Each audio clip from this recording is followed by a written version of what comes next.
All right, Mick, I think we're rocking and rolling here, man. Are we doing slick and thick? We're doing Slick and Thick. This is Slick and Thick, episode 87 here. Got a Wow. couple of videos going viral from 86, our boy A Wit and GW. The GW makes me feel like he's a CIA asset or something like that. He won't tell us his real name, and then he goes by, I believe, like Double Deuce on online, and yeah, and then has a big LinkedIn following, shared us on LinkedIn. He shared us on LinkedIn? Yeah. I got a bunch of LinkedIn notifications for the first time in a long time yesterday, and I had to go to that corporate hellhole and say what's up Yeah, to people. fair. I had Yeah, to have make one you for school time. I still get emails about it, but I've never been on it. I have no clue what it looks like on there. I never want to know. have you ever actually made a resume? Have you ever submitted a resume?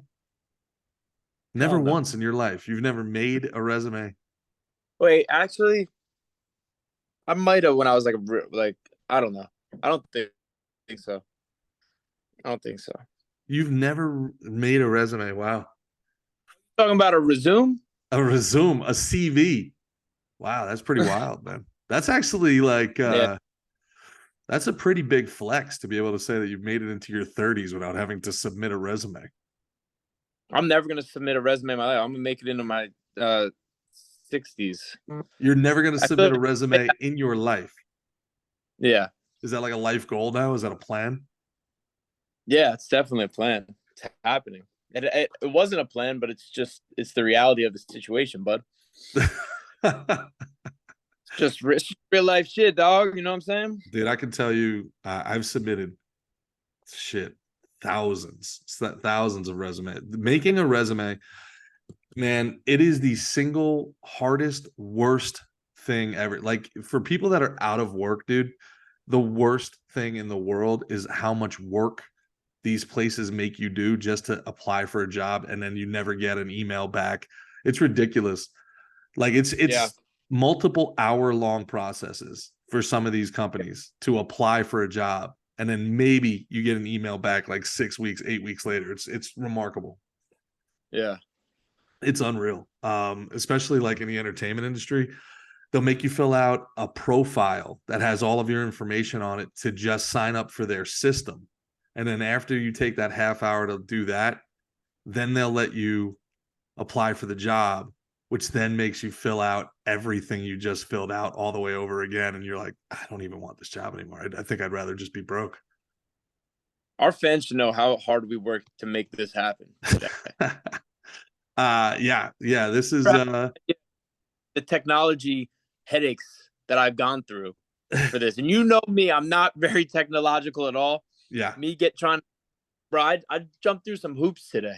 You look like you're in a bunker. Why don't you tell the people where you're at and why Um, you're on the run? Why are you hiding from the law? right, why I'm at this bunker? Well, I'm back in New Jersey. I'm at LJ's house, the great LJ Raboli. Uh, Unfortunately, we lost Larry Raboli passed away. Big Larry, as I call him. So we're all here. We've been hanging out, staying together, doing a lot of drinking. Actually, let me pull up a little picture of Big Larry right here. It's him with LJ. That's Larry Bowley. LJ looking Yeah. thick in that pic, man. Huh? LJ's looking thick in that pic. I don't think LJ's ready to go at 145 in that pic. Nah, this is young LJ. He still had hair. Did you notice? Yeah. You look lean and mean though. Yeah, no, always lean to me. But dude, I wanted to actually to have LJ come on and talk. We've been looking for his state trooper hat. We haven't been able to find that. Like we've been going through everything. Like, and dude, this dude's so inspiring. Like how meticulous and like organized he is. Amazing. Like, and everything he did, like we were talking about before, whether all his affairs are in order.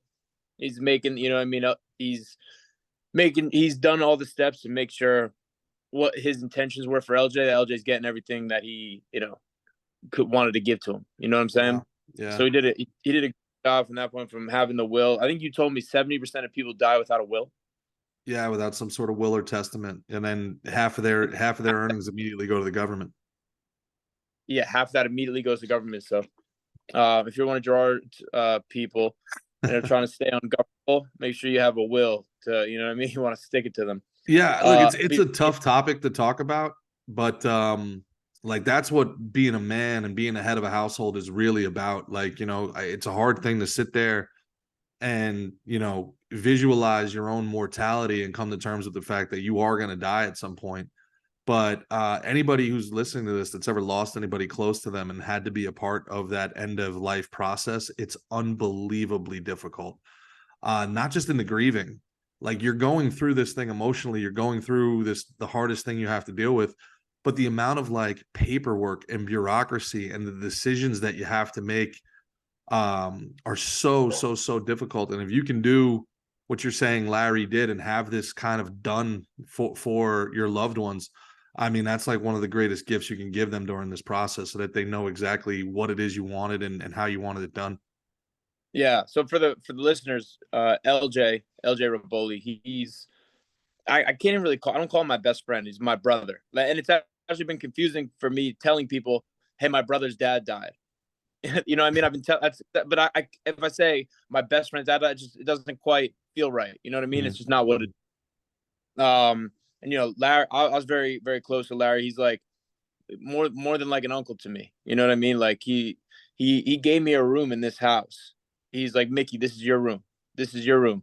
You know what I mean? Like it's still my room. Like it's wild to me.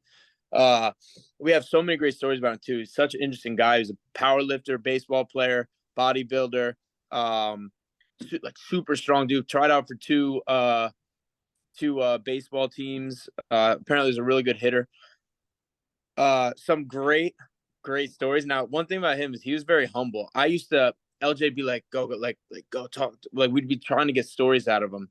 He had the knockout record in the police and like on the streets in the for the troopers, right? So I used to always try and I kind of needle him and try and get stories out of that. One story that came out recently, and we're gonna get a bunch, I'm sure, after this weekend. We'll have LJ on finally to maybe talk about him. He arrested Lawrence Taylor. He did. Larry did. And, yeah, Larry arrested Lawrence Taylor, and Larry, the crazy son of a bitch, goes, he's like, hey Lawrence, here, I'll take the badge off. Let's go. You and me have a go. Let's just go. Like he just wanted to fight him. He wanted to fight Lawrence Taylor. And, yeah, and LT's like, you crazy, man. Like, no way. I'm not doing like LT back down. It's like, no way. You're crazy, man. And they end up becoming like kind of friends, which is funny because my dad got into when my dad was trying out with the Giants. Lawrence Taylor gave him that nickname. He cracked him coming across the middle, and him and Lawrence got into a fight, and then they became friends after that too. So both of our dads. A big thing with Larry was like a man's man. So when I said I would always try and get stories out of him, he was too humble. He was humble to a fault. And one time though, I did get him to talk a little bit of shit. I was like, yeah, I was like, man, Larry, I can imagine how many knockouts you have, bro. Those big old forearms, like Mark McGuire. He looks at me and goes, McGuire has pussy forearms.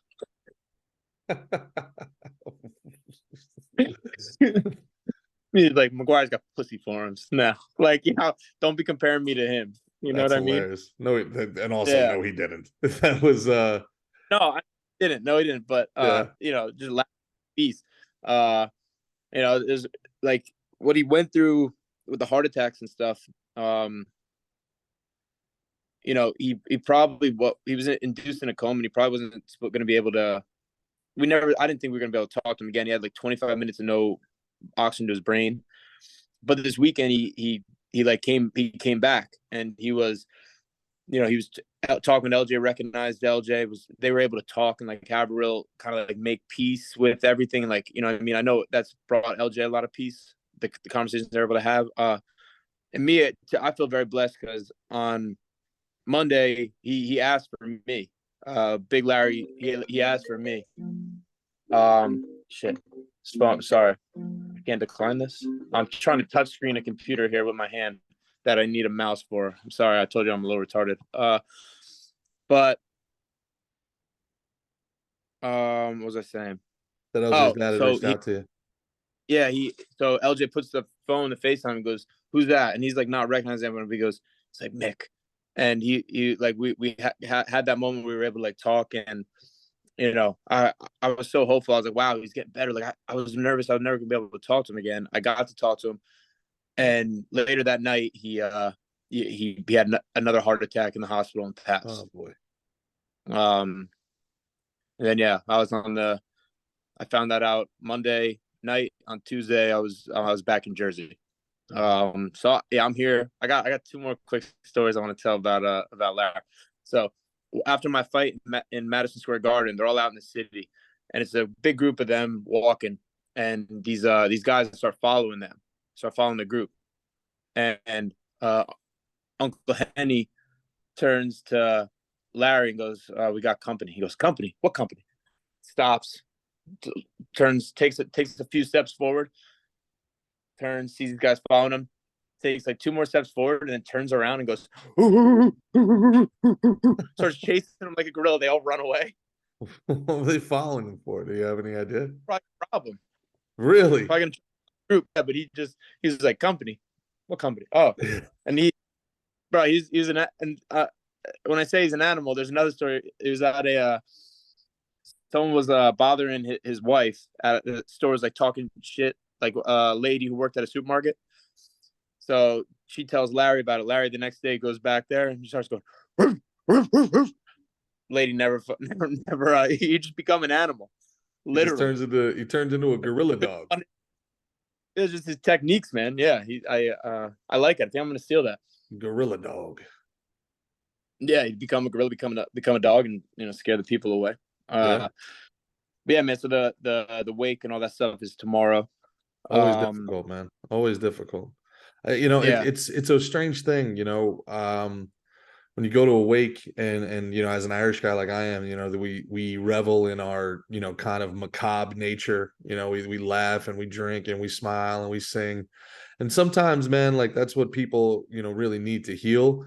And there's other times like that really like people get offended by people laughing and the joy and all that stuff at these kind of like, dark, somber occasions. But it's the unfortunate truth is as you get older, some of your best friends in the world, you just don't see them anymore. You see them every time that there's a wedding and there's a funeral. Those are the two times you start to see people as you get older and you kind of break off and do your own things.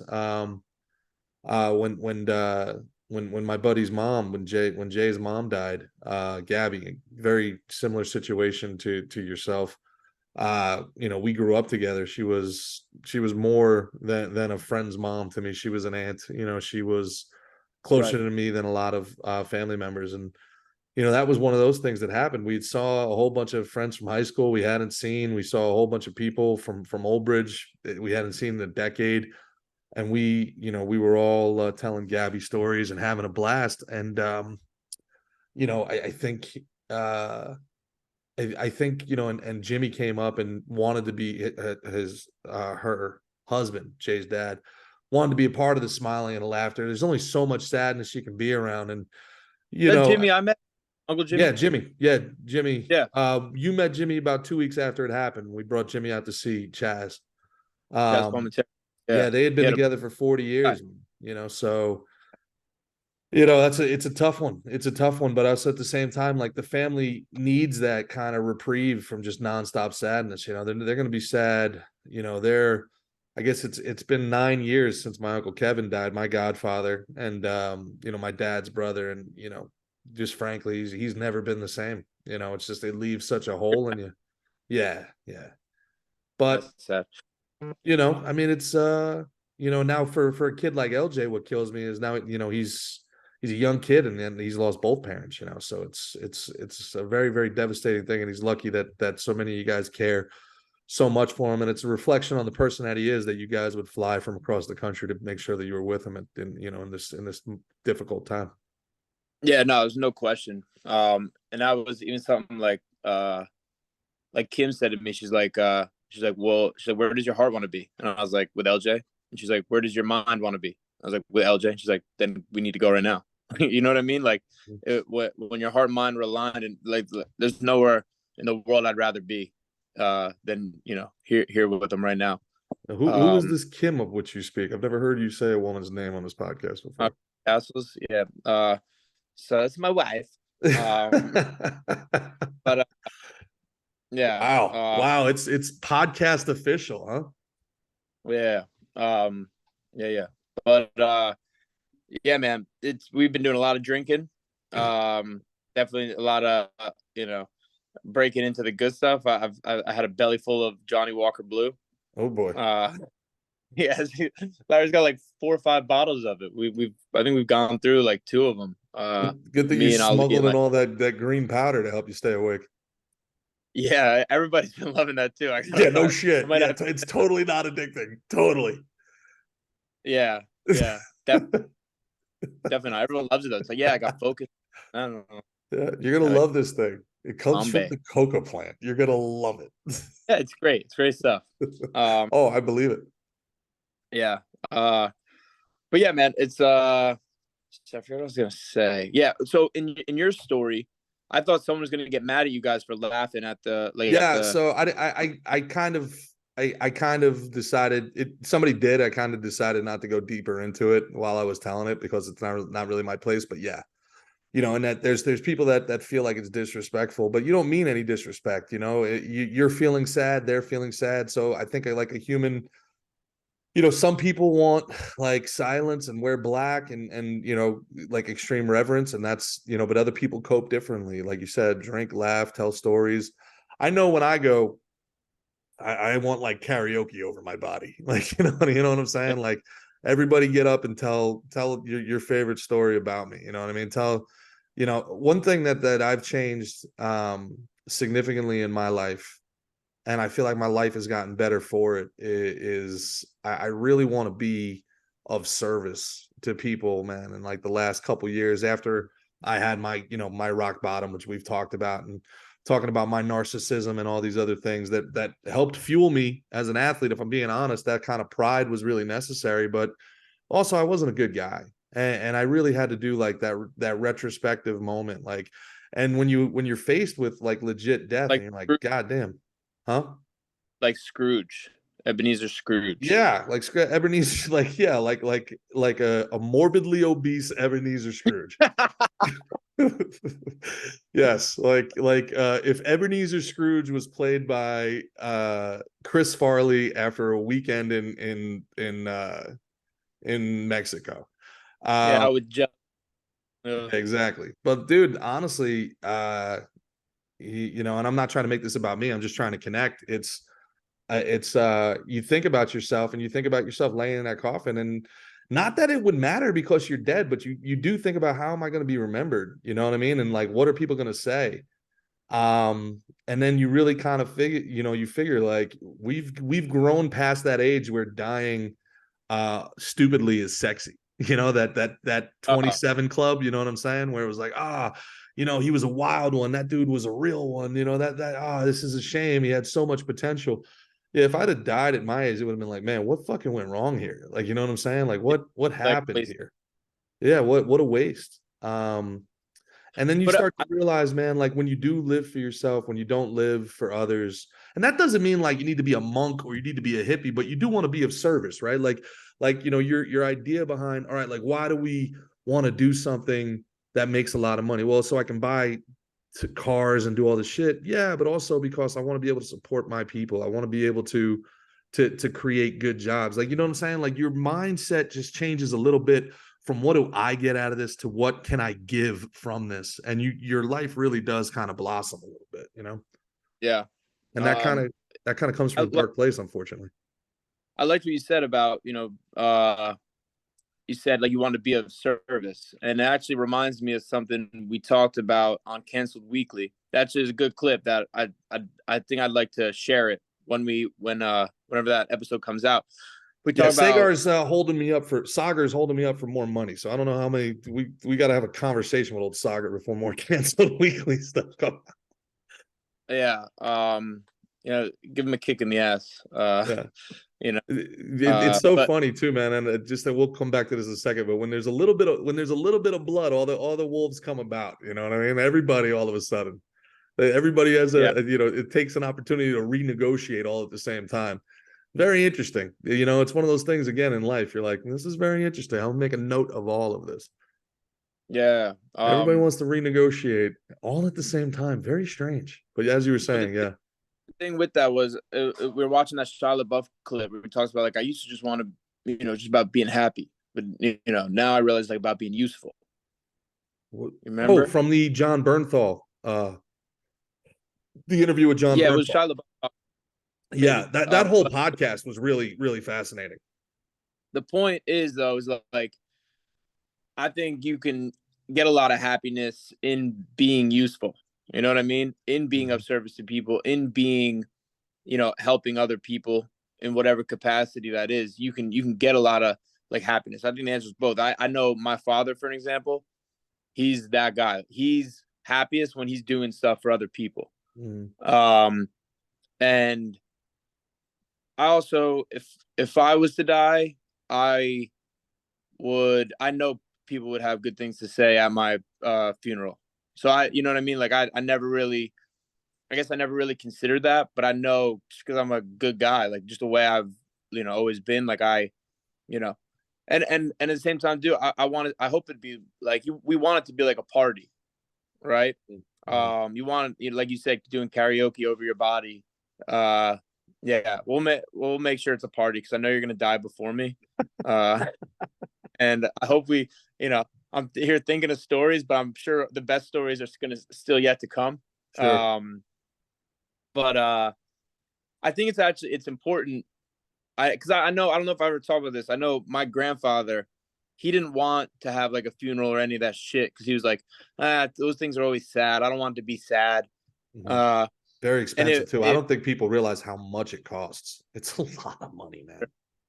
Like the for wake, sure. the funeral, the end of life stuff They is huh? everything, And they get you, everything. man. The They get you. They know you're vulnerable. they They know you get you. need it.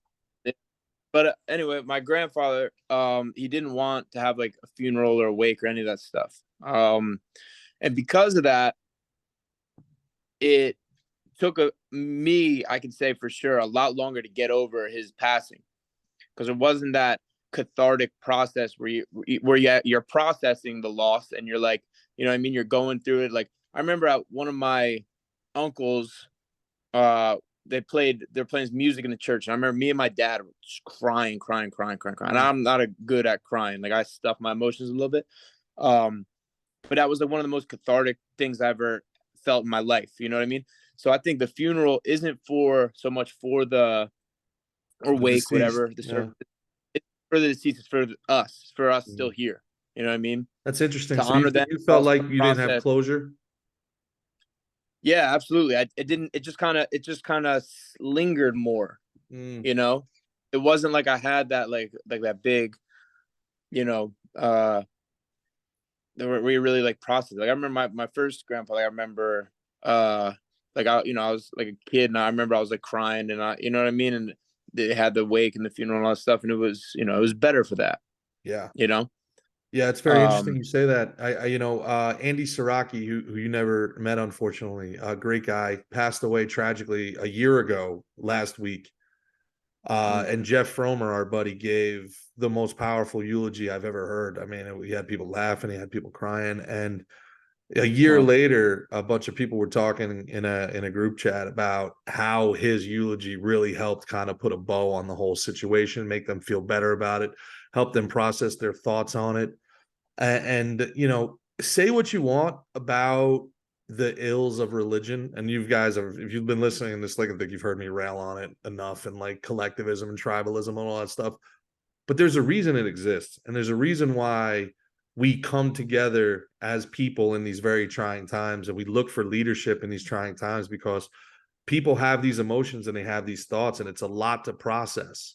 And if there's a leader, whether it's a priest or an elder or somebody that's been through it before, it really does help you understand that, hey, look, what you're feeling is real. What you're feeling is warranted, but also, kind of life must go on. And you, like you said, I mean, one of the worst things that can happen is somebody, let's say that somebody that's been through rehab or recovery or something like that, goes through an immense trauma like this. They lose a parent, they lose a loved one. I mean, that's that's got to be the number one reason for relapse is an insane trauma like that. So, people being around them All and right. helping them, depression, understanding, like these are things like you can't kind of out intellect this stuff. You need your tribe, you need your community around you. You need to laugh, you need to cry, you need to feel angry, you need to process it, and I guess to your point, if there's no like ceremony, if there's no get together and you have to do that alone and you're young, it's basically an impossible task. Yeah. And you Yeah. said it took a long time. When do you feel like you actually finally got over it? I don't know. I don't know, man. It's hard to say. I was 19. Mm-hmm. Um, but it even let's say I am over it now, but it just never it just wasn't it wasn't processed correctly because of the lack of process, the lack of the that whole grieving time and all that stuff, man. It's just like it was, just screwed up. Yeah. And and he's like a saint in our family. Like the way we talk about him now, like that's one thing he fucked up. Yeah. Like Yeah. was the last thing really he did. I think I believe, and but yeah, he like I said, he did like everything great. Always for took care of everybody and but yeah, almost tried. It was one of those good. It was good intentions. I understand where he came from, Mhm. but it just didn't work out that way. Now, at least for me. Well, I think that's something that our generation actually gets right and the younger generations get right, is understanding kind of mental health and not having the same stigma on, male vulnerability, because even with my father and my uncle, he wouldn't cry at the funeral. He was very much like in control, taking, making sure like all the bills were paid, everything was happening, making sure that, he kind of like was taking control of the situation, was his way of like maintaining himself, I suppose, Right. making sure people were invited, making sure the repast was done and all this other stuff. Then it was wild, seeing this guy bury, his brother, his best friend, and not cry. And then, you know, get drunk every Friday and stay up till 4 o'clock in the morning listening to very sad music very loudly, and you get drunk so that you can Oof. allow yourself to be vulnerable. In our culture, and the Irish Catholic culture, I mean, the most famous movie is The Quiet Man by, you know, John Wayne, like, stiff upper lip, be a man, big boys don't cry. And that's how these men were Yeah. raised, man. And they have to internalize this pain. And then they get, a good whiskey drunk and it all comes out, some of it violently, unfortunately. And that's something I feel like is changing. And I think that's changing for the better. I don't think that kind of that stigma about, oh, you crying, you little bitch. I don't think that really exists as much anymore as it did when I was younger. Yeah. Yeah. I agree. I mean, Yeah, I agree with but that being you. said, Hey, got some stuff. huh? Don't you got reads? What? Do we have some reads we have to do? We Reads? do. Let's get into our topics, and then we'll do the reads after the topics. But I do want to say to LJ and his whole family, on behalf of Slick and Thick and the Slick and Thick Army, man. God bless you. We love you, and there's nothing we could say that would make any bit of difference to you. But all we can do is share our condolences and to your father and your mother, and may your future, be their legacy. I mean, Mhm. that's you still carry their name and they're still watching you. So, His kids already said that exactly that he's gonna make him proud. Like that it's fuel to him. That he's gonna, and I know he's gonna too. He didn't. It's like he didn't have to say it, but it's nice to hear him saying it. mhm. Because the kid gets it so much. Like he really understands. Carries the But Ribolli yeah, name. everybody, and hopefully we'll have him on next week. Yeah. Well, speaking of somebody who may not be making their family proud, Carissa Thompson, the famous sideline reporter, that sexy little blonde thing over there, she admits to just completely Yeah. making up sideline reports. I don't know if you saw this. What? Yeah, so she was asked about, she actually did an interview with Erin Andrews 2 years ago on Erin Andrews' podcast, and nobody I would paid mix those attention to it. girls up. Huh? I mix those up. Yeah, well, they're Yeah. basically clones of one another. So Carissa Thompson said on the Aaron Andrews podcast that sometimes the coaches, and they were kind of talking, about it from a position of like, men don't take women seriously and they don't take their job seriously. So then they went and gave a perfect example of why men should not take them or their job seriously and Yeah. said, sometimes the coaches won't talk to us. So I know if I say things like, hey, we can't turn the ball over and we got to be better on third down, like every coach always says, there's no coach that's going to say that they didn't say that. So instead of just saying, hey guys, I didn't get a report, that's what I'll say. I'll say, we can't turn the ball over. We got to play better defense and we got to be better on third downs, like every other coach says. And she was asked about it by Dan Katz on Big Cat's podcast this weekend. And she admitted to it. She copped to it. She said, yeah, and everybody does it. Yes.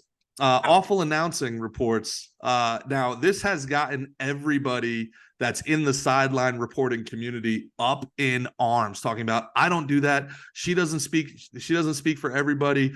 It's hard enough for women in this business, blah, blah, blah, blah, blah. But yeah, so she says it's a common practice for all sideline reporters. Most coaches don't seem enthused with their in-game media obligations. So they probably don't mind when Thompson or other sideline reporters do it for them. But what about the sideline reporters who haven't made up a report? Do they blah, blah, blah, blah, blah, blah, blah. So Amazon, where Thompson currently works as a host of Prime Video's Thursday Night Football, said they will address it on air this coming Thursday. And then they're running defense and saying that hasn't happened. It happened 15 years ago and she was reprimanded for it when it happened. So what are your thoughts on that, Mick? What are your thoughts on, as an avid football fan, what are your thoughts on the sideline reporters making up their reports? I think I guess it kind of makes sense to me. They're not gonna be like, well, I tried. This motherfucker ain't talking. Back to you, Bill. Want to look bad in that way, and they don't want to have nothing to say. This is their moment. You know what I mean? So they're gonna. I'm really not surprised by it. I don't like it. Obviously, you guys, like you and me, we like the keeping it real. Mm-hmm. Maybe it would have been, you know what I mean? If they were like, yeah, he didn't talk to me, and I get why he's not talking to me, is because he's got bigger problems. The team stinks, or you know what I mean? Like, yeah, that defense is like Swiss cheese, so they got to go clog those holes, go plug those holes. You know what I mean? If they did, kind of keep it real, I thought it'd be cool. Yeah, like here's LJ right now. They talk to Bill Belichick in the beginning of the second half. Like, what are you going to do in the second half, coach? I'm going to go out back and shoot my quarterback in the head so I can get somebody who can actually read his zone defense. Yeah. It does make you wonder, though, how much of everything else is completely made up. Like, how much of the stuff, especially as a gambling man, how much of this shit is completely made up? How much of the pregame stuff are they making up?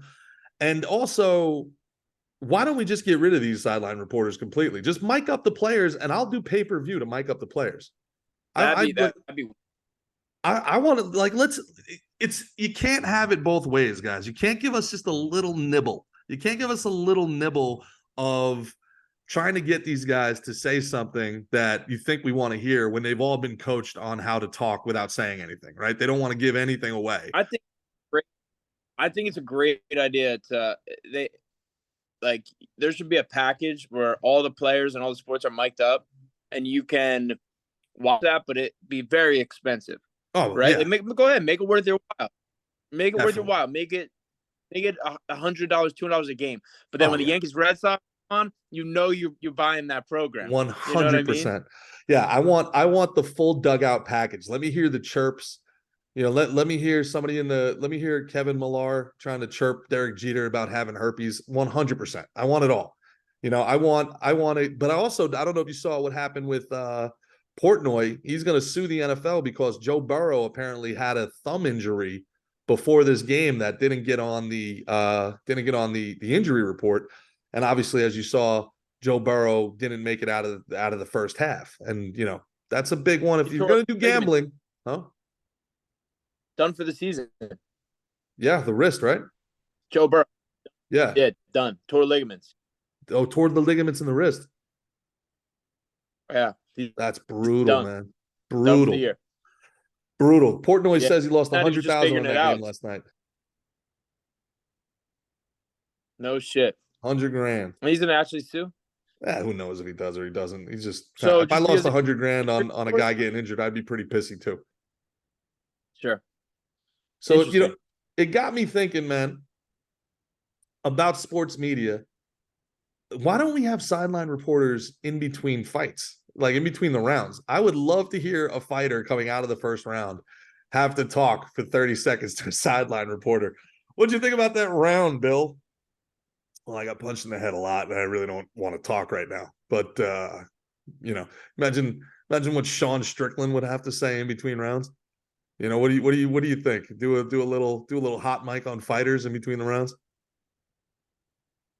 Yeah, I mean, we're definitely putting it all into the entertainment thing. You know what I mean? That's really going all entertainment. I think it makes it fun. You do that in any part, but yeah, I don't know. I think I'm trying to think of other ways you could do it. Like, do you go and interview the pitcher right before he's gonna throw his perfect game or his yeah, like walking out to the ninth inning. Can I do my warm up pitches, please? Yes, but first. Yeah, you know what I mean? Like, I always thought Tony Atlas is the boxing trainer, right? Teddy Atlas, sorry. That's Tony Atlas was the wrestler and bodybuilder. Teddy Atlas. I always thought Teddy Atlas was very keenly aware of the camera when he was doing his in between round stuff. I think he's a little bit of a ham. Like he knows when he's on there, and he's great. But yeah, he's a performer. Oh, for sure. Say that. I think it added value. It added value. Sometimes you can see the fighter looking at him like, shut the fuck up, Teddy. We were saying last night when we made a big bonfire up back, and me and Brett, Brett got hammered last night, boy. Actually, it was funny. I was kind of laughing at Brett at how drunk he was, and then I quickly was just that drunk. A bunch of 155ers that don't drink over there, man. I can only imagine. I was having some fun with him, like just like enjoying how fucked up he was. And the next thing I knew, I was just drunk. Oh shit! Yeah. It happened to me. Yeah. It's not a party till someone bleeds, man. Brett messaged me today. He's like, "Did I fall?" And LJ knew exactly what happened there. I was like, probably. We're pretty smashed. I had some blood. I was running around barefoot all night, and I had some blood on my feet. It was one of those nights, bro. And jeez, I don't think they're stopping anytime soon. Oh boy. Yeah. Oh boy. Yeah. One after the other. Yeah, I think. Well, hey, look, man. Yeah. Again, like, yeah, it was a wild. Those are those. Hey, sometimes, man. That's part of the process too, isn't it? There, what you doing, bro? Huh? Say again. I said that's part of the process too, isn't your it? Side piece over there. What's up? Texting the side piece. No, I'm trying to pull up the. I said, what are you texting your side piece over there? No, I'm trying to pull up the read here. And well, speaking of football, we definitely picks today. It's brought to us by BetUS. That's right. But first, I think we got from the wellness company, which I'm going to get to in a second. The wellness company. The wellness company is very interesting because we keep talking about fake news, and what they want to do is they're taking all of the propaganda out of wellness. Dr. Peter McCullough, one of the very first people who was quote unquote canceled for coming out saying the mRNA vaccine is not what they're saying it is. And I don't know if you just saw, Moderna just had to pay a huge fine because they hid evidence that they knew for a fact that their vaccine was causing myocarditis in adolescents. They knew it, and they hid the evidence. Wow. Which goes back to that whole Carissa Thompson thing. Like, all this stuff to me is not independent of one another. I feel like somewhere along the line, our media just decided, fuck it, I'll lie. Like, whatever. Like, and it starts with a little kind of thing like that, right? It starts with something so small, like, the coach is probably going to say something dumb, so I'll just say it for him. But then the goalpost moves. I'll never forget. Jordan Belfort once said something when I was back with PBD and we did a Jordan Belfort. And he said, you don't become a monster like one day. You just move the goalpost a little bit. You say, I'm just going to bend the rule a little bit. And then I'm going to bend the rule a little bit. I'm going to bend it. And you look up 2 years later and your moral ground has changed so far from where it was, and that's, I think, but then I start to wonder, has it always been this way? Has it, like, so much of history that we know to be fact is like complete bullshit. It's all propaganda. Like, how many lies have been told over the years? How much fake news has like created the foundation of our civilization? Like, we talk, like, there's a Napoleon movie coming out, and we've talked about this before. It looks great, by the way. I'm a huge Ridley Scott fan, so I hope he did this well. Joaquin Phoenix. That's Napoleon. Oh, it looks fantastic. Those two getting back together, and they did such a great job together in Gladiator. Joker. Oh, that's right. That's Todd Phillips was Joker. That's right. Yeah. With But people think it's called a Napoleon complex. People think Napoleon was short. Napoleon was 5'7". He was average height, if not taller than most people in France at the time. It's pure British propaganda. Well, that was probably read about him, right? Yeah. They were saying that to make, like, just insult him back then. That's right. That was also, and that was also a world war. People don't think about it as a world war, but that was a legit world war. They were fighting in France and Britain were fighting in the South Pacific. They were fighting in China. They were fighting in India. They were fighting in South America. They basically turned the oceans into their battleground. Like the Napoleonic Wars are badass, man. They really are. They're like legit. The entire world basically had to bound together with Britain to stop Napoleon. And they still really couldn't stop him. The only thing that could stop him, the Russian winter. The Russian winter got him. And so why did everyone stop him? He wanted. Hold on. Why did everybody want to stop Napoleon? What was his agenda? Oh, world domination. He was going to take over the world. He wanted to take over the world. He didn't just want to. He was doing it. He took over all of Europe. He was beating that ass, boy. He took over most of North Africa, basically put together the Roman Empire again. Named himself Emperor Napoleon. Why was he successful? Why was he successful? So successful?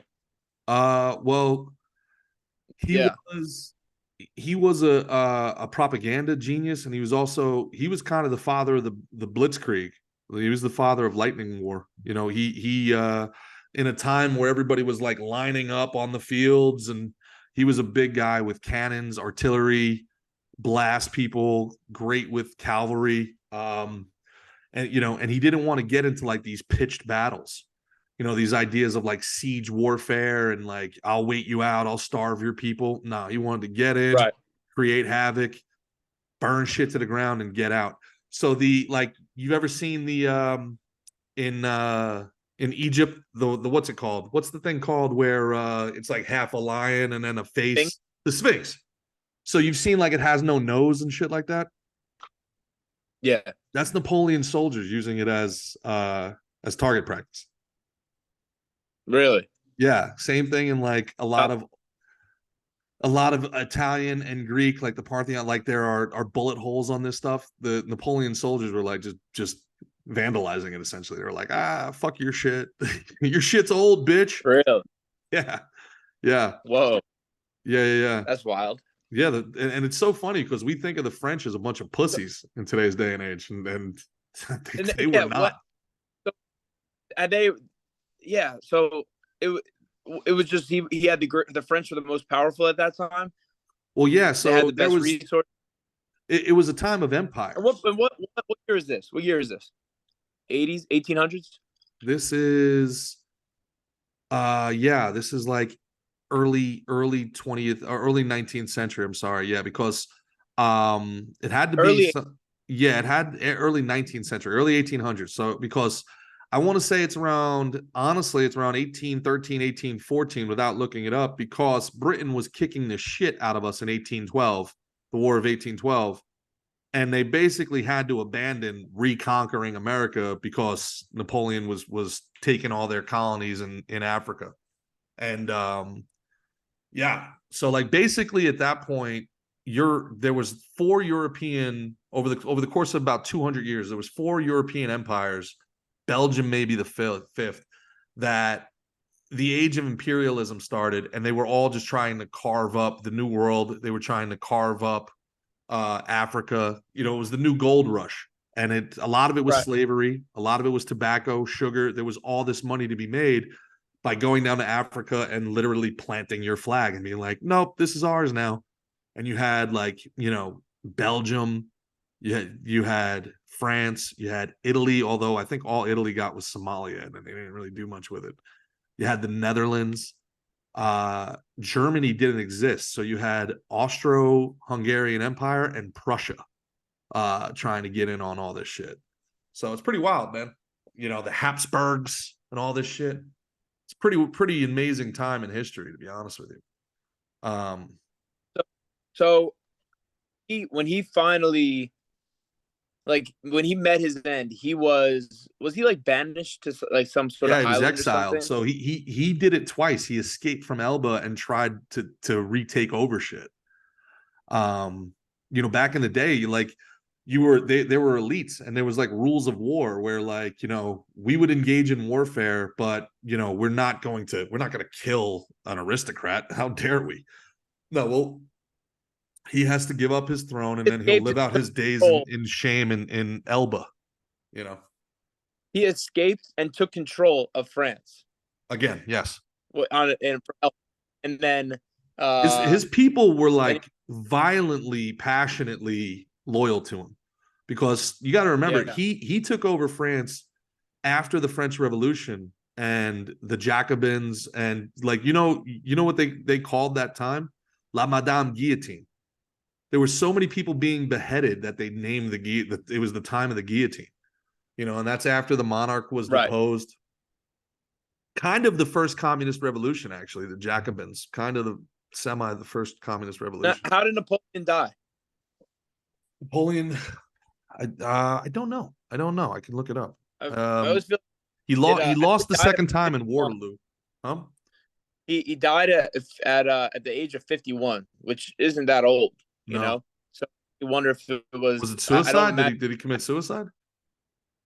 It could have been. I feel like when you get, so you got banished to Saint Helena, Mm-hmm. is a remote island in the Atlantic. And he died there in 1821. In 1815 is when he escaped and took control of France. So it was only 6 years later. So I don't know Yeah, they say he died of how he died. Now, stomach cancer. Huh. oh, really? Yeah. So it was Saint Helena or Helena, however you say it. Was that like a? Saint Helena, I would guess. I picture this being like an island, like just like without like civilization, really. You Yeah. know? Well, that's kind of what But Elba was. Elba was just like kind of like Alcatraz, you know, Alcatraz Island. It was like an island off the coast of France, and it was like a prison island where it was like him and his, like, you know, his guards, and then that's it. who keeps exile? What's up? Who kept exiling him? Britain. The Britain King was the big Britain power. exiled from France. Yeah. Okay, Yep. God, Yeah. I thought Britain. it was someone French. No, Britain beat him twice, and the first time, you know, the first time he was exiled was after, you know, his end came at Waterloo. I gotta brush up on it. I used to know this stuff all by heart, but I don't know, I'm getting old. I can't really remember. But Yeah, you know, that's kind of like, and it affects Americans in a huge I'm more way of a because I'm more of like I like I'm like a Yankees fan and a Giants fan. yeah, I'm more into like the British than I am to, like the French. there's not as I, much difference as we think that there is. You know, for the first like 800 years of the British monarchy, they were either ruled by a Viking or someone from France, a Plantagenet. They spoke French in the English court for really, hundreds of years. Yes. And a lot and of, goofy wigs and stuff. well, they got the goofy wigs because they all had fucking syphilis. So they wore that stuff to cover up the lesions on their head. Don't they still wear that shit in British court? Yeah, they do. They do. The high I'm courts pretty sure and that shit. the magistrates wear the like the fucking curled wigs and stuff. Imagine going Oddly enough, like that the nowadays. yeah, like Normandy in where we landed in D-Day, Normandy in Yeah. France. The Norman people, the Norsemen. That's just it's a Viking colony. Uh, And yeah. the French were so when the Vikings took over England, right? They then started raiding in in uh in France. So then they had a Viking and they gave him a whole bunch of land. His name was Rollo.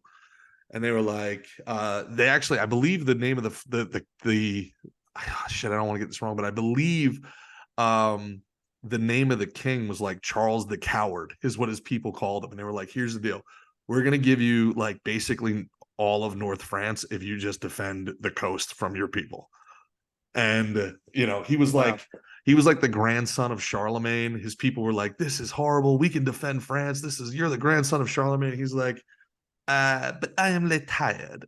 So Well, and then fires the missiles. yeah, so they gave it to the Vikings, and Rollo did it, and he married a French woman, and I believe it was his daughter. I think he married the princess, converted to Christianity, and defended the French coast from Hey, the Brits. could could you do the read for the awesome wellness company while I go get a cell phone charger? My I'm about to die. Yeah, let's do that. All right. Yeah, I'll be back. you got it, man. I like the Wellness Company. The Wellness Company, TWC, is one of the fastest growing health and wellness companies in the United States. They're in a major growth phase, all right? And it's thanks to the people like you that continue to buy their stuff. TWC has brought together some of the best doctors in the world to build a parallel healthcare system. Their chief medical board, including Dr. Peter McCullough, is comprised of doctors that believe in actual science, forgive me, not political science, and have no ties to big pharma, none. Their company has several elements to it. They've created amazing scientifically backed products to deal with today's concerns, such as spike protein, heart inflammation, and detoxing the body. They have new emergency medical prepper kits. These are very, very interesting. All right. They offer incredible virtual care, and they're quickly evolving into launching clinics across the country to places near you. Now, about those emergency medical prepper kits, these are an absolute must-have for 2024, and they give you peace for the unexpected, okay? You don't want to get caught unprepared. Keep the Wellness Company's medical emergency kit in your medicine cabinet. The Wellness Company's prescription-only medical emergency kit provides you with a carefully selected assortment of vital medications, preparing you and those you love for those unpredictable moments in your life.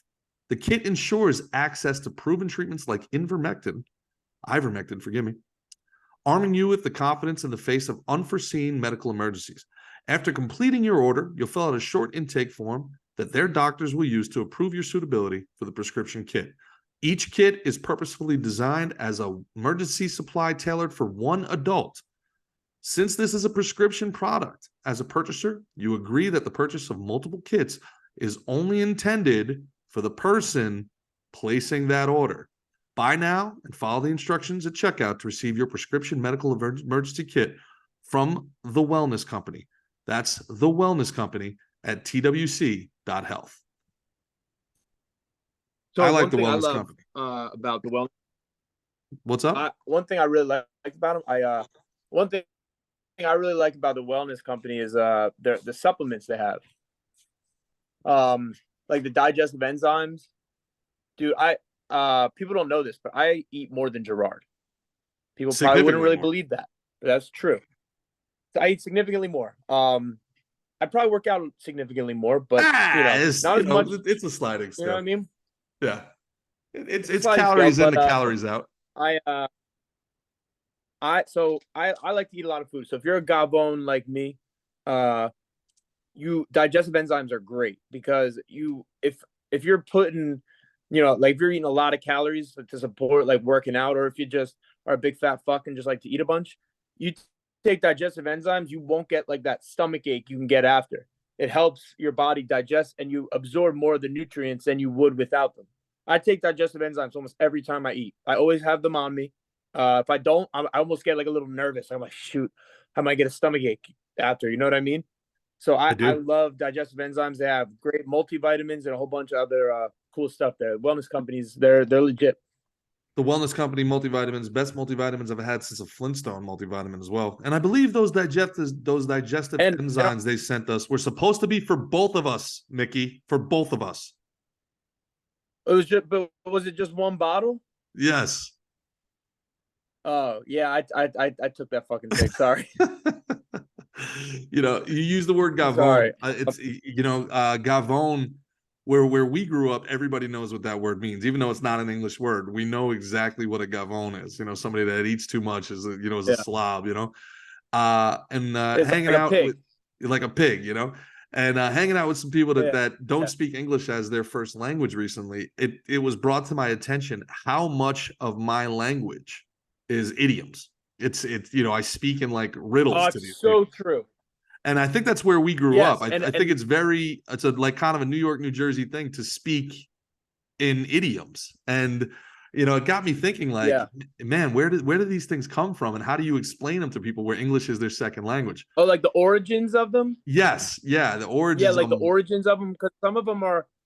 Give some examples of if you can. But actually, it's funny. I was explaining what a gabon is to my friends in Medellin when I was out there, because I use it. I was like, gabon's like a it's like a pig. Someone like will eat a lot. You know what I mean?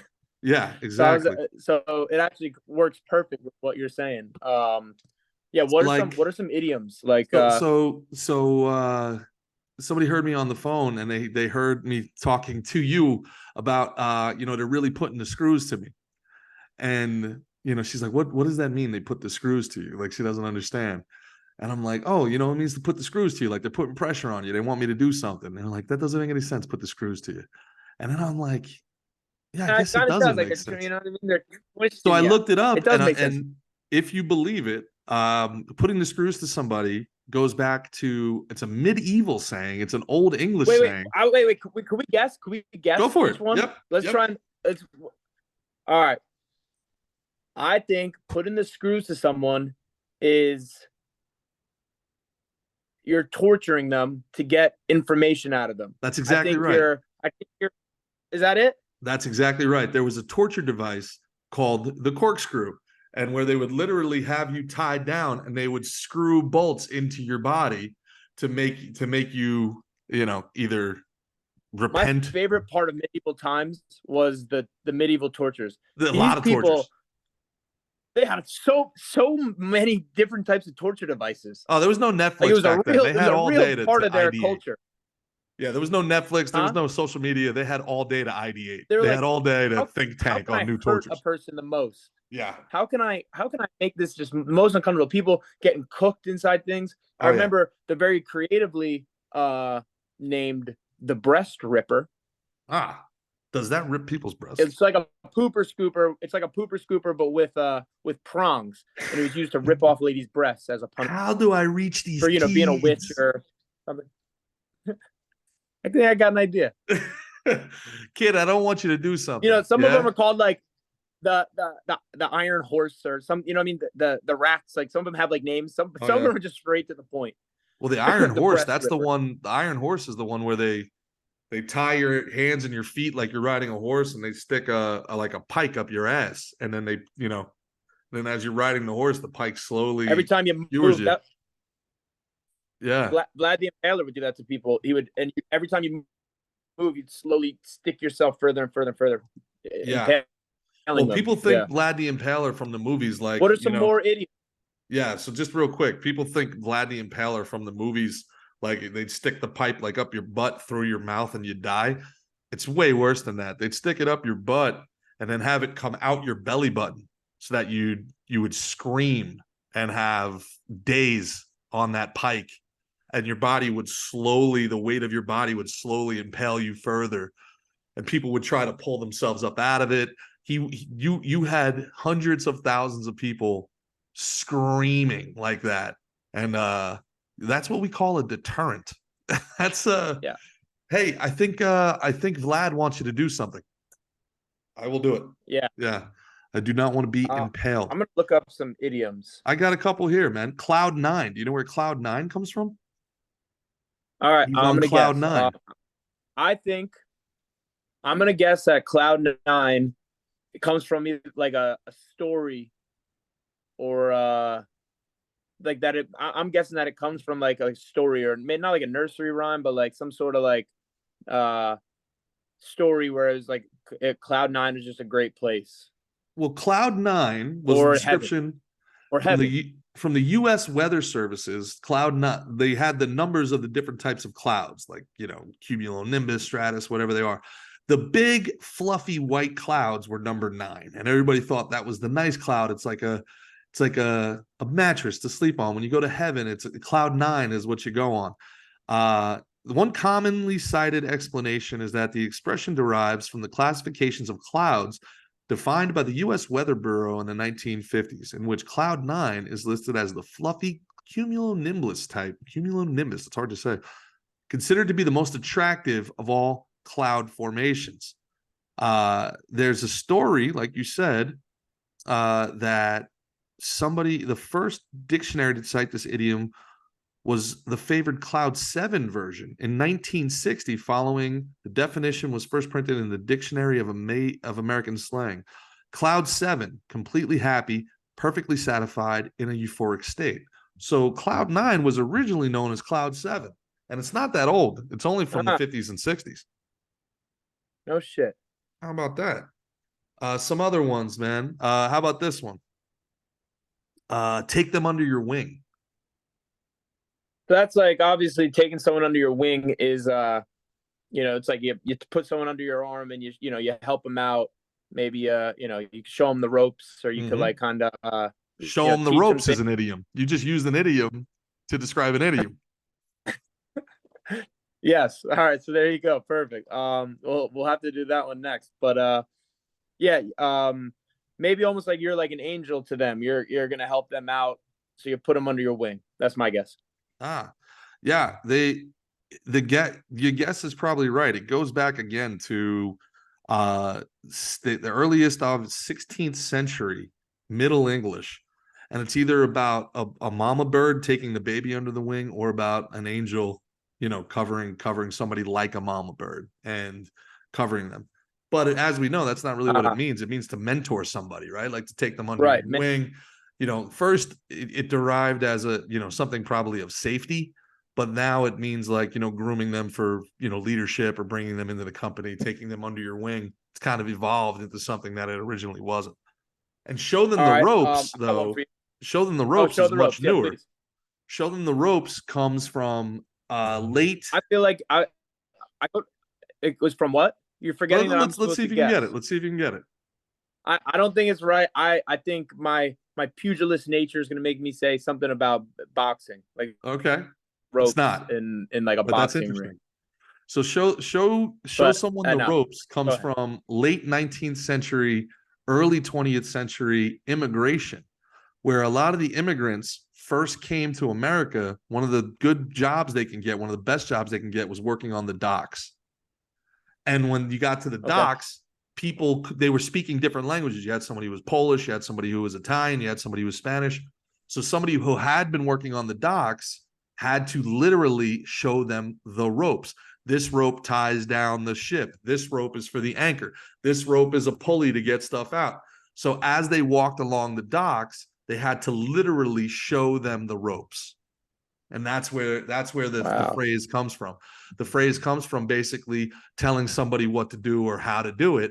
And it comes from the docks, showing people the ropes in the shipyard, all the different ropes that were going to different things. Because anybody who knows anything about nautical too, if you mess with the wrong rope, they're so heavy and under so much pressure, it'll rip everybody in half if you fuck it up. Like, you gotta get the ropes right. Well, I got one for you. Yep. Under the weather. Feeling under the weather.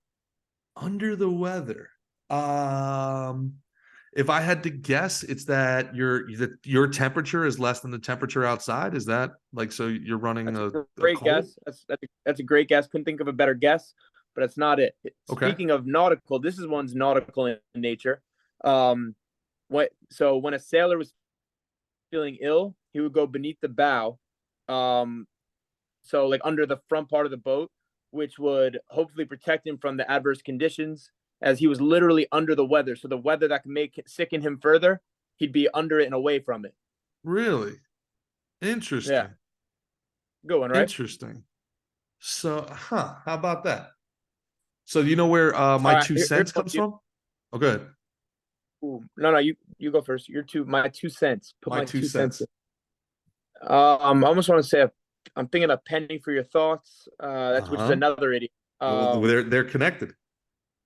Um, maybe in some time you'd pay to to get to speak about something. I don't know. What is it? You're dead on. So first it started as my 2 pence. And remember, before it was cents, 100 century, and it was a pence.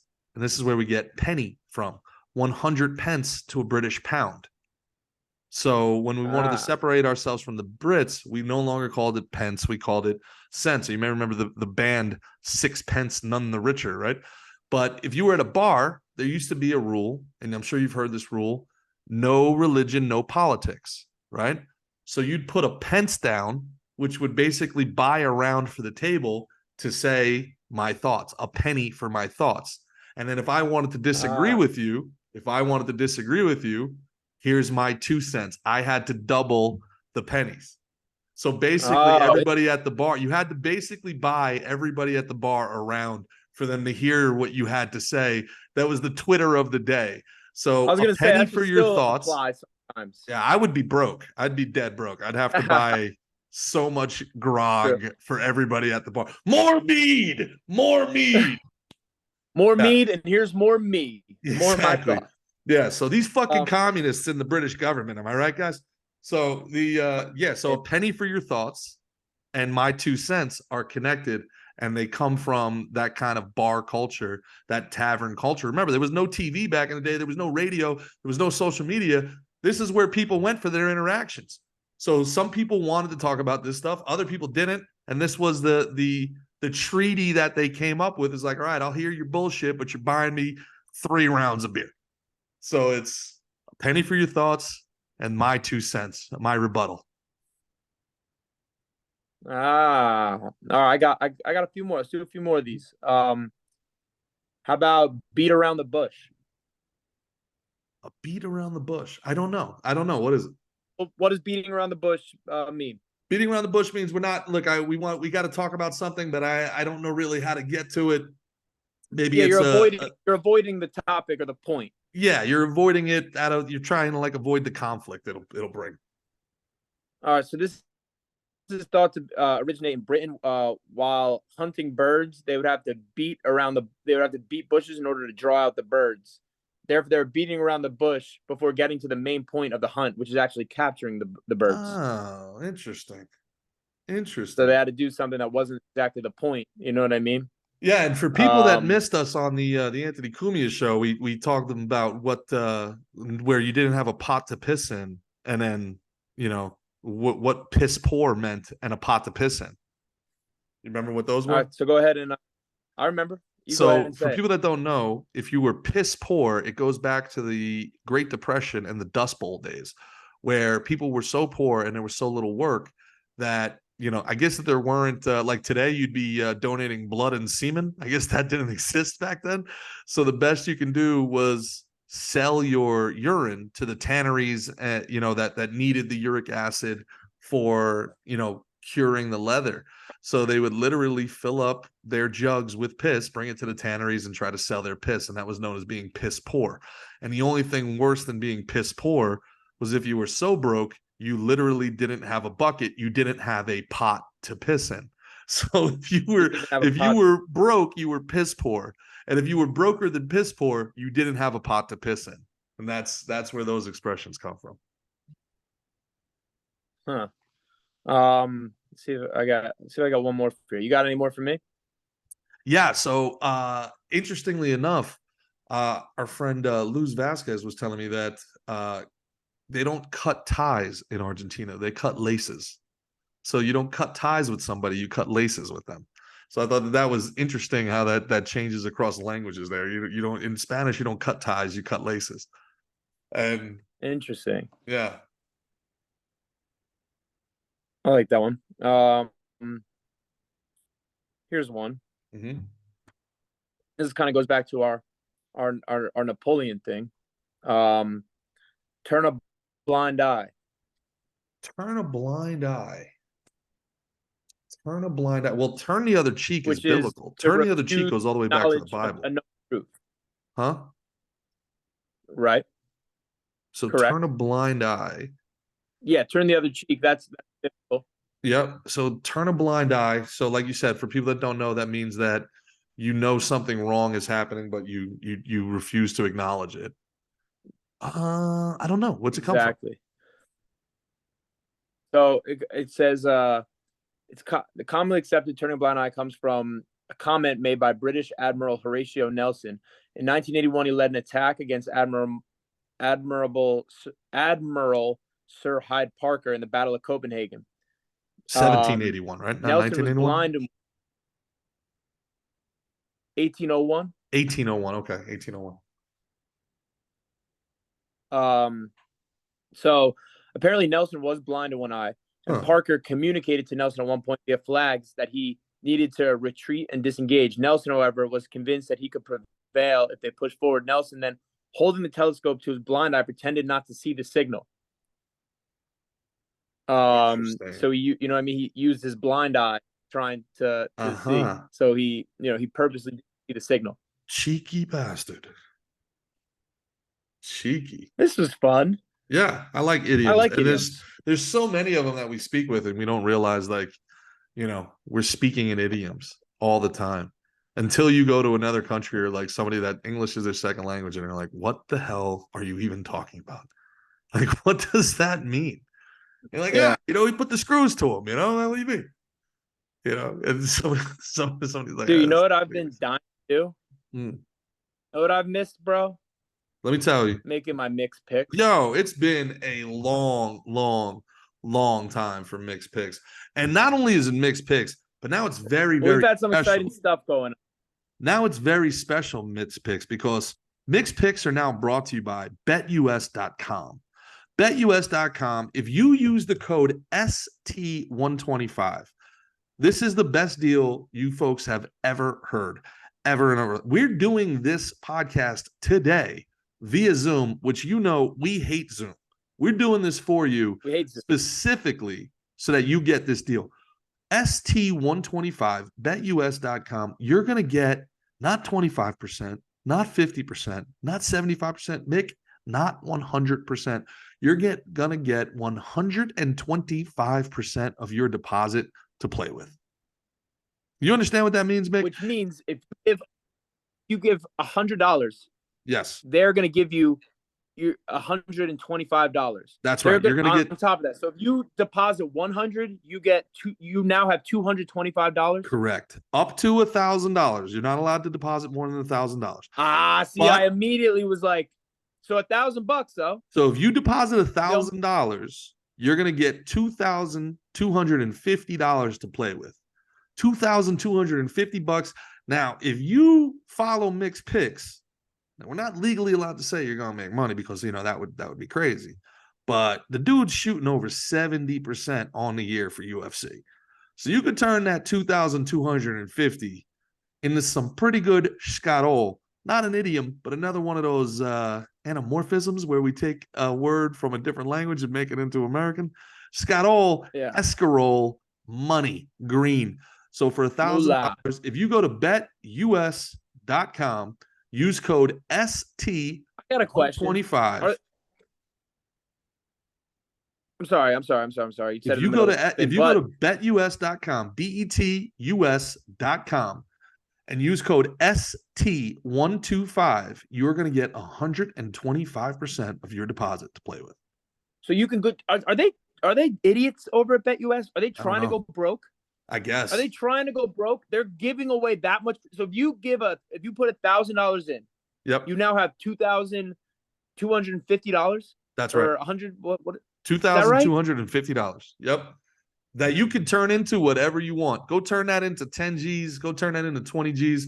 Hit yourself Mick's picks, UFC picks, and NFL picks and make yourself some scharo. Mick, with their Holy smokes. $2,250, UFC, who you got tomorrow night, buddy? Oh man, the UFC card. Well, I'll tell you this. I'm going with let me pull up the card here so I have it on front of me. There's also a Bellator card tonight. This isn't going to be out in time. UFC card 11-18. So we got if you go to betus.com, I have a good we're gonna pull up the UFC. All right, we got tomorrow night's, and again, it's ST 125, guys, for 125%. We fought so hard to get you guys this deal, and it's the best deal in all of gaming. You can't do better. Yeah, and one thing, at Slick and Thick, we've turned down a lot of sponsors and opportunities that we don't believe in. Yeah, that we don't think is either good for our fans or we don't believe is a good, proper, reputable product, whatever. We sift through and really make sure that we're bringing good shit, like the Wellness Company and BetUS here. I do have the fights up in front of me, and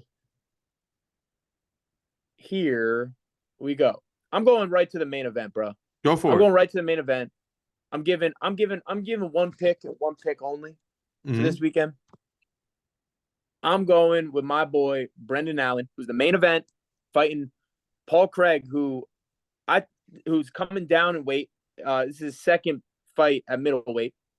He was a 205er for a long time, called him the Bear Jew from Scotland. He's from Scotland. But I got Brendan Allen winning this. I think both these guys are some of the most talented jiu-jitsu fighters in not just the UFC of the world, but definitely in that division. I think Brendan and both guys can bang. You know what I mean? They both like to throw hands. I think Brendan's a little more polished on the feet, and I think that's going to be the difference maker. That's what I believe. So Brendan Allen, your boy Brendan Allen. So I got Brendan All In Allen is my pick for the UFC cards. Now we have some very interesting UFC props at BetUS. You got UFC props at BetUS, which I think are really interesting. How about this? In the next 12 months, okay? Oh, I'm sorry. No, in the next month, before 2024, Dylan Dennis, minus 500 to sign with the UFC. Yes or no? Minus 500. Let me stop this. Minus 500, huh? He has a month. Is Dylan Dennis going to sign in the UFC this month? After that nonsense he pulled with Logan Paul? Who knows, brother? Who knows? He got a lot of followers and, gets a lot of attention. They've done crazier things than that. I wouldn't be shocked. The top three in the next 12 months, all right? Conor McGregor to fight Michael Chandler, minus 1,200. Okay. Plus 500. Conor McGregor to fight Justin Gaethje within the next 12 months. Now check this one out. Plus 1,100. Conor McGregor to fight Mike Perry within the next 12 months. That'd be bare knuckle, or they'd have to do a boxing organization. That'd be interesting. That's the number 3. If you see it, that's the third ranked on betus.com. Yeah. Interesting. Interesting. McGregor Chandler for sure. And then McGregor Gaethje within the next 12 months? Possible, man. It's possible. Interesting. So you got Brendan Allen. I think that's Conor's next fight after Chandler. I do think Gaethje for the BMF belt. Mike Perry being there is very interesting to me. Dylan Dennis on the props. I always feel like with these props that make no sense, somebody knows something that we don't know. That could be. We got to do. You want to do some football picks? Yeah, NFL. We can do our 5 picks. The NFL picks, mixed picks, NFL season week 11 sponsored by BetUS.com. BetUS, use code SNT125 to get 125%. What do you got going on for this weekend? What are you thinking here, Mick?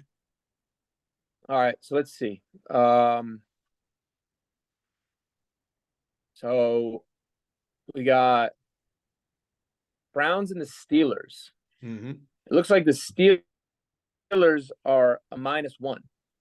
Yeah, which is crazy to me with the Browns like not having a quarterback. They might even end up playing Joe Flacco.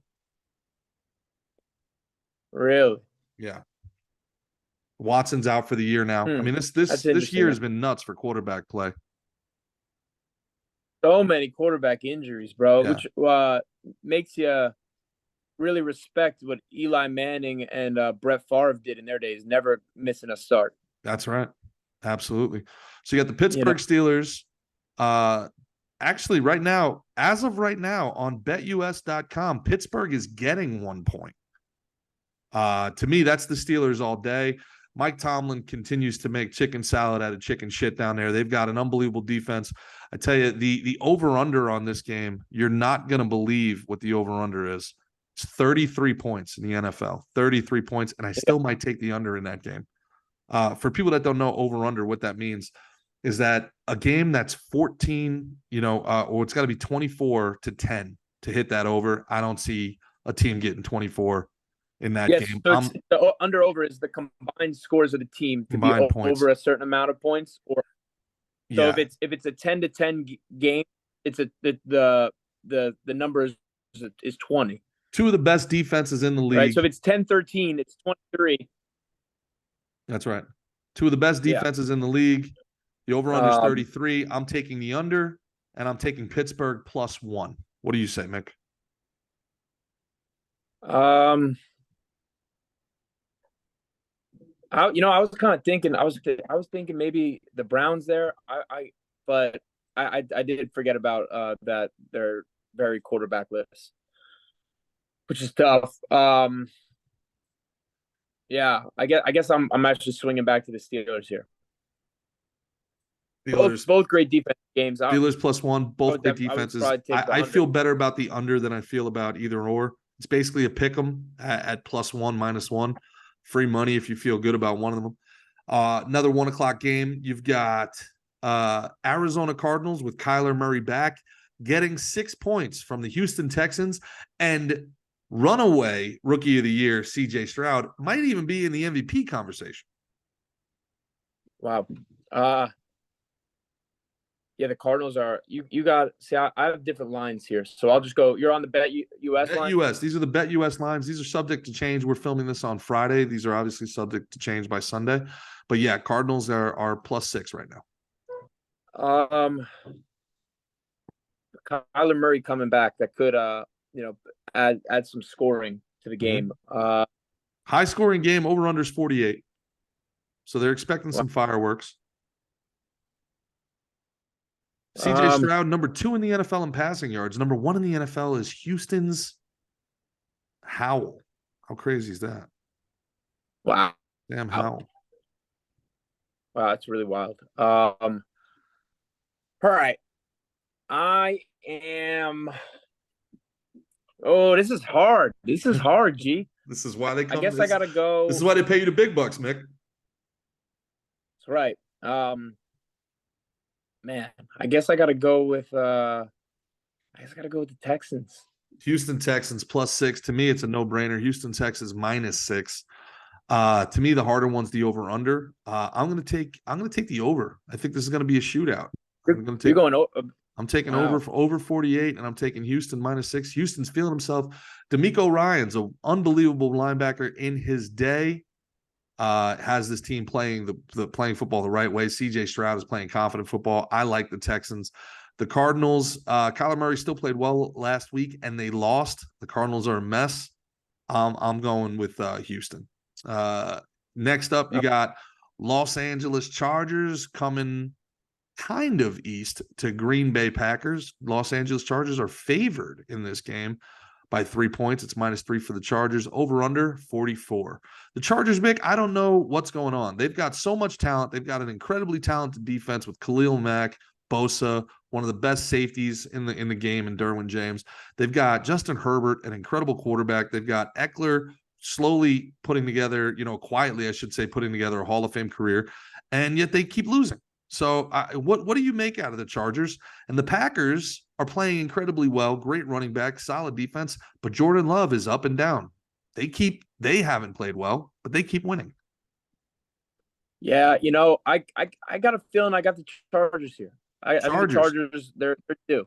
A lot of buzz. That's where Bill Belichick's going to end up after the year, is the Los Angeles Chargers. It'd be very interesting. Really? That's the buzz. That'd the buzz that the Los Angeles Chargers, with all that talent, Bill Belichick's going to jump ship. Is definitely going to leave New England? I'll believe it when I see it. Now, the thing now becomes people think that Kraft has been trying to push him out. They really want Vrabel, but Kraft doesn't want to let Belichick go. He's got a lifetime contract. He wants to trade him for something. So that could be a little interesting in the offseason. I'm going to go with the Chargers, too. I think the Chargers are a good team. I don't know why they can't figure it out. I guess it's bad coaching over there. He has a lifetime contract? That's the word. Yeah. We don't know coaches' contracts in the NFL are not public, but that's what people think. He's got a lifetime contract. Wow. And also, the lifetime contract apparently has a clause in it that he always has to be the highest paid coach in the NFL. So whatever the next coach gets, he gets like $1 more than whatever that new thing is. Wow.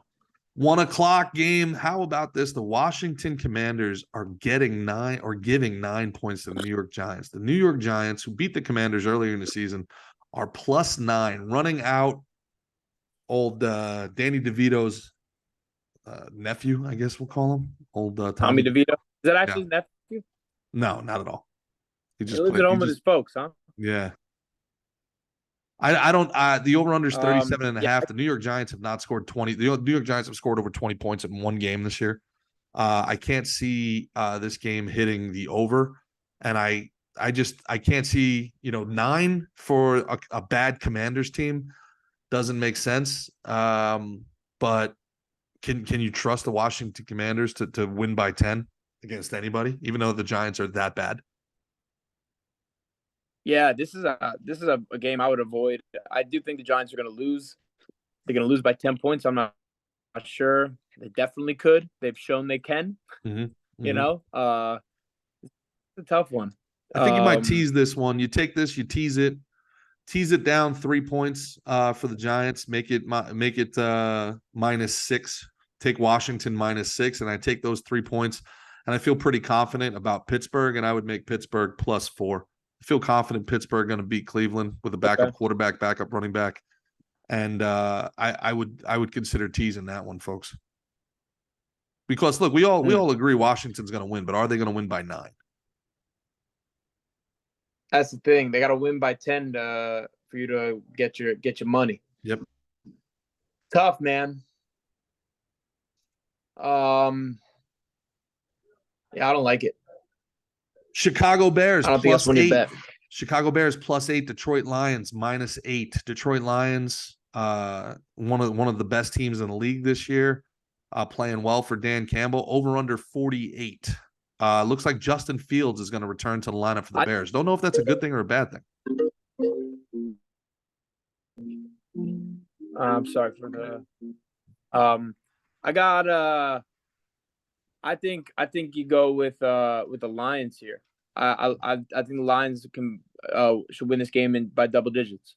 Lions covering the 8. You're going over under on the 48. Is Justin Fields playing? Yes. I go over. Yeah, I actually think it's a bad thing Fields is playing. I think the team was playing better under Badgett. I'm going to go with Lions -8 as well. Las Vegas Raiders, after beating up the Giants and the Jets, they face somebody not out of MetLife Stadium. And, dude, they are getting 13.5 points against the Miami Dolphins right now. Do you believe in the Raiders under Antonio Pierce, or are you taking the Dolphins and 2 touchdowns? Yeah, they got to win by 2 touchdowns, man. The 13.5. That's one of the craziest. That's the biggest line this week. The Raiders do seem like revamped after the firing of McDaniel. Now, with Antonio Pierce, ex-Giant linebacker. They definitely seem revitalized. I gotta go. I think I gotta go with the Raiders here. Raiders to cover the 13.5. I'm gonna I go think they can keep it Dolphins. close. I'm gonna go Dolphins. I think the Dolphins get right. I'm going Dolphins. Gonna put up the 14 on them, and I believe the Raiders come back down to earth. Remember that they have Aiden O'Connell at quarterback, and Right. but the Raiders have a sneaky good defense. People don't know they have a no-name defense. They have a good secondary. They got Josh Jacobs. They're doing all this without Devontae Adams doing anything. I don't know. The Raiders could sneak up on people here. Right now, they're in the playoff picture too after winning back-to-back games. So the Raiders, if it was my money, I'd just stay away from this game. To be honest with you, I think the Dolphins are going to win, but I don't think by 14. But hey, guys, it's BetUS's money. They just gave you They gave it to you. Let it ride. $1,250 if you put in 1,000. You know what? Then you just convinced me, man. Since I'm getting free money from BetUS code ST125, fuck it, let it ride. The Raiders on a 2-game. They got a dude from Compton, a Super Bowl champ at the helm. Yeah, let the Raiders. The Raiders are getting 14 points. Go with the Raiders. The Raiders. The autumn wind is a Raider. I was gonna put $1 million into my Bet US account until I get heard there's $1,000 cap. $1,250,000. You could try it. Yeah. Try it and see what happens. Hey, what happened here, guys? Dallas Cowboys, Carolina Panthers. Dallas Cowboys giving 11 on the road at Carolina. Carolina might be the only team in the league worse than the Giants. Bryce Young looks overwhelmed as a rookie. That's a tough one that they gave up what's probably going to be the first overall pick in this year's draft to get Bryce Young when they could have just stayed where they were and had CJ Stroud. Yeah. I'm gonna I gotta go with Dallas here. I think they're gonna beat up on them and win by a comfortable lead of 2 touchdowns at least. Dak Prescott threw 2 interceptions and they still put up 500 yards in 3 quarters against the New York Giants. Carolina's not better than the New York Giants. I think that this might end up being a 20-25 point game. I think you got to go ahead, take the Cowboys minus 11. Absolutely. Don't even think twice about it, and take the over 42.5. Cowboys might win by 40 points. How about what's the next game we got? Is that we got Tampa Bay Buccaneers, San Francisco 49ers minus 12. Mm-hmm.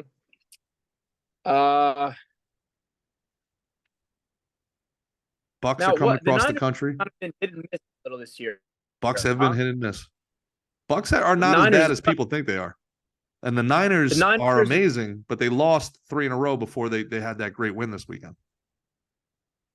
Who they beat this past week? The Niners? Yeah. They beat up on a great win. Yeah, they beat up on what's his name? Took the ball right out of his hands. I don't know why I'm blanking on it, but they beat up on him. Defense looked great. Chase Young looked great.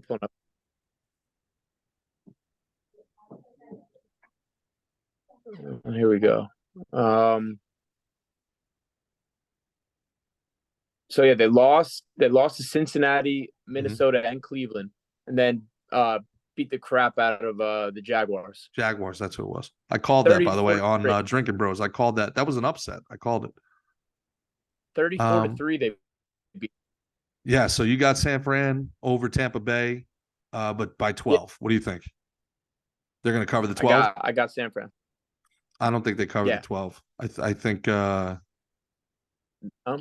don't think they cover the 12. But when San Francisco fires on all cylinders, they might be the best team in the NFL. You've got Tennessee Titans, Jacksonville Jaguars. Jacksonville Jaguars giving 7 to the Titans at home.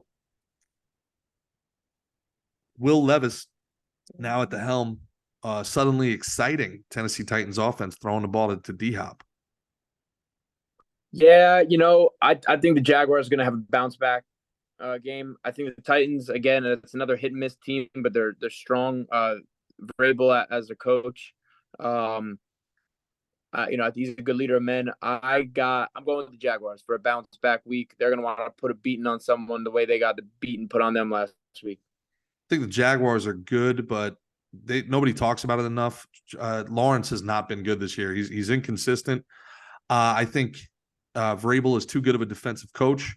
I think the Titans keep it close. I think the Jaguars win, but they do not cover. I'm taking the Titans +7, and I'm taking the over 40 points in that game. We got Seattle Seahawks, Los Angeles Rams. It's a pick 'em. You got Los Angeles Rams at home, but -1, which means that the actual book is Seahawks +2. If you take away the 3 on the road, over under very high, 46.5. I got the Seahawks, man. I think Seahawks are a good team. I agree with you. Seahawks pick them. It's not like Los Angeles is any sort of home field advantage. The place is half empty anyway. I'm going to take the Seahawks, and I'm going to go under 46.5. I think the Seahawks win running the ball, and that defense, people don't realize Bobby Wagner is still leading the league in tackles. What is he, 80 years old, playing middle linebacker over there for Seattle? Stud. He's a stud. What's the next game? The next game is the who is actually going to score game versus the New York Jets and the Buffalo Bills. Buffalo coming off one of the worst losses you can ever have. A lot of people, they just fired their offensive coordinator, Ken, To the Broncos of all people. And it's 7 points. 7 points they're giving to the Jets. Now the Jets, they're still rolling with Zach Wilson at quarterback. So I got to go Bills, end the 7 because the Jets just can't score. And why they refuse to just turn around and hand it to Breece Hall, I will never understand.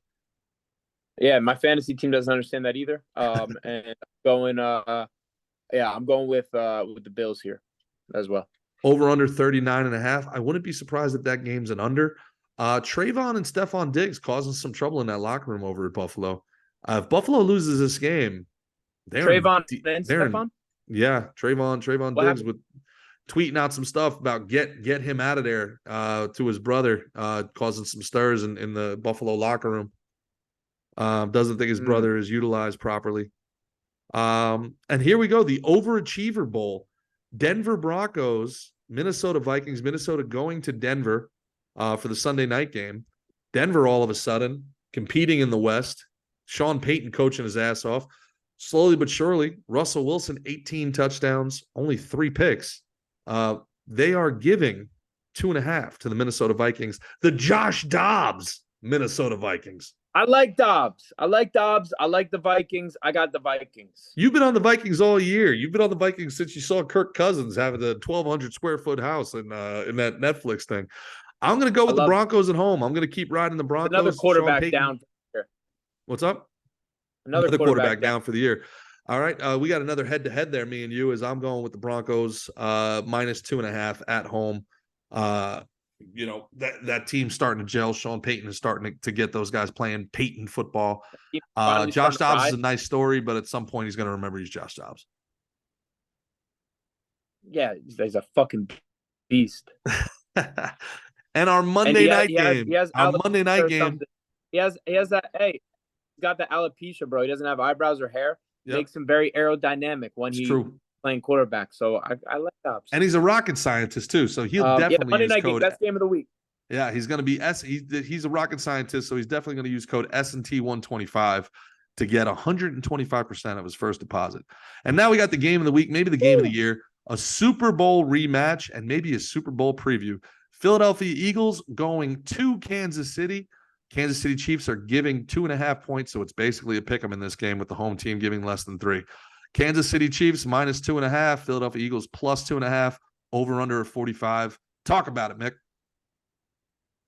Man, that's like we said, this is maybe the game of the year. It's a Super Bowl rematch, and it could be what we're going to see in the Super Bowl this year. I think these are the 2 best teams in each conference. Although it pains me to say, I got a feeling the Eagles are going to win this one. I'm going with the Chiefs. Andy Reid always has something special for the city of brotherly love that did him dirty. My homie is playing quietly great football. 2.5 points, 45. Give me the over and give me the Chiefs at home. And that's what I'm going to do. If I get a chance to bet less than a field goal on the reigning Super Bowl champions and a guy who's probably going to win his 3rd MVP award, Give it to me, baby. And I got 125% of my deposit to bet on it. So I'm going to turn my $2,250 into 5K easy. That's S&T 125. That's Mick's Picks Week 11 NFL. You got a great one. You got one pick for the UFC. That's Brendan Allen. You got all these Mick's Picks. Go back and forth. Me and Mick will cover to see who did what this weekend. And Mick, for all of us here, very sorry again for your loss. Thank you for taking the time to do this with us as you're on the road there in Jersey. We're going to be traveling for the Slick and Thick people that are wondering where our stuff is. I keep getting messages on why we haven't posted to Apple or Spotify in the last couple episodes. We're just doing stuff remotely right now. I've been on the road doing comedy. Mick has been on the road dealing with the family issues. So we're going to get back into the studio soon. And we're going to be by mid-December. I don't want to tell you it's going to be next week. By mid-December, everything will be back to the way that you're used to it, with really, really, really exciting news coming in the future. So thank you to everybody that's been liking our stuff, supporting us, sharing our stuff. Our videos are going crazy viral on TikTok and Instagram right now, and that's because of you, the listeners. We love you. We can't thank you enough, and we can't thank you for watching Canceled Weekly as well. A new episode just came out yesterday on Canceled Weekly. So for all of the audience and from me here, Mick, thank you so much for taking the time. Very sorry for your loss. Send our love to LJ. And thank you. And I think I'm going to have LJ join me on the next episode. We'll do another one of these Zooms in a couple days, and I'll have LJ here with me, and the audience will finally get introduced to the great one, LJ Raboli. That'd be fantastic. So thank you, audience, for sticking with us through while we're trying to get this thing figured out with our schedule. And like I said, within the next couple of weeks, by the beginning of December, everything will be settled. We'll be back in studio. So we love y'all. For Gerard Michaels, you can follow me at Gerard DGAF. You've got Mickey Gall at Mickey Gall. Find us on YouTube, on Apple, on Spotify, everywhere. You got Slick and Thick, you got Canceled Weekly, you got Mickey Gall, you got Gerard Michaels, and we will see you next time. Check out the Wellness Company at thewellnesscompany.twc.health, and check out betus.com to get 125% of your first deposit. Use code S&T 125. I'm Gerard Michaels. That's the great Mickey Gall. We will see you next time. Bye, guys. Love you. Big kiss. All right. Awesome. All right, buddy. Get back. All right, pal. Get back up there. All right.